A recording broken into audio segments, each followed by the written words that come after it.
ஃப்ளர்ஜ் பண்ண ஆரம்பிச்சோம். என்ன பண்ணணுமே தெரியாம கண்ட்ரோல் ஃப்ரீக்கா மாறிடும். We'll abuse it. Number 3, இந்த ஸ்டோரியை பார்க்கும்போது when you don't have a vision you will actually hide your resources. உங்களுடைய நன்மைகளை ஆசீர்வாதங்களை மறைக்க கூட நாம சோதிக்கப்படலாம்.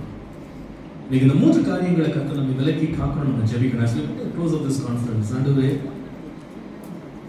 as a servant of God, கர்த்தர் எந்த இடத்துல வச்சிருந்தாலும் the spirit of laziness மட்டும் என் மேல பிடிக்காம எப்பொழுதும் உற்சாகமாய் ஓட எனக்கு கிருபை தாங்க அப்படின்னு ஆண்டவர்கிட்ட கேட்கணும். ரெண்டாவது, Lord, always keep me in a position where I never give lame excuses.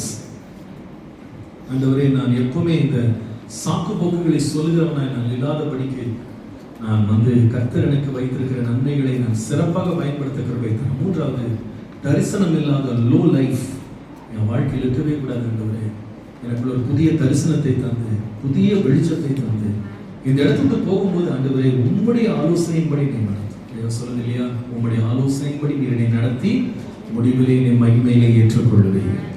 அந்த ஆலோசனை உண்மையில கண்ணை வைத்து நான் ஆலோசனை சொல்லுவேன். நீ நடக்க வேண்டிய வழியை நான் உனக்கு காட்டுவேன். குருடரை அவர்கள் அறியாத வழியிலே நடத்தி அவர்கள் தெரியாத பாதையிலே கொண்டு வந்து அவர்களுக்கு முன்பாக இருளை வெளிச்சமும் கோணலை செவ்வையுமாக்குவேன். இவைகள் எல்லாம் நான் அவர்களுக்காய் செய்து அவர்களை கைவிடாதிருப்பேன்.